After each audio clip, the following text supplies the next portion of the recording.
तुम्ही कधी विचार केला आहे का, एखाद्या व्यक्तीला जगण्यापेक्षा मृत्यूची परवानगी न्यायालयाकडून मागावी लागते?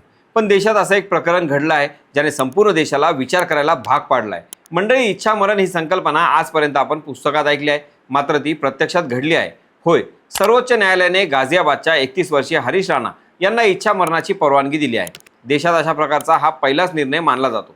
हरीश राणा 2013 मध्ये चंदीगडमध्ये बीटेक शिकत असताना वसतिगृहाच्या 4थ्या मजल्यावरून पडले आणि त्या अपघातानंतर ते गेली 13 वर्ष कोमामध्ये आहेत.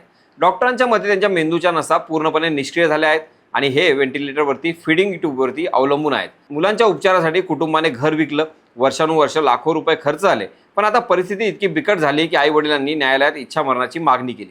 या प्रकरणावर सुनावणी करताना सर्वोच्च न्यायालयाने एम्स रुग्णालयाला हरीश राणांना पॅलिएटिव्ह केअरमध्ये ठेवून जीवनरक्षक उपचार टप्प्याटप्प्याने काढण्याचे निर्देश दिले.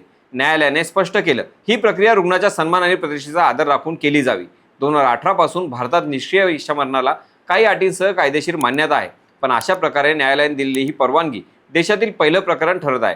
आता मोठा प्रश्न असा आहे, अत्यंत गंभीर अवस्थेत असलेल्या रुग्णाला इच्छा मरणाची परवानगी देणं योग्य आहे का? तुमचं मत काय? कमेंटमध्ये नक्की सांगा. आणि अशाच महत्त्वाच्या अपडेटसाठी त्याचं काय महाराष्ट्राला इंस्टाग्रामला फॉलो आणि यूट्यूबला सबस्क्राईब करायला विसरू नका.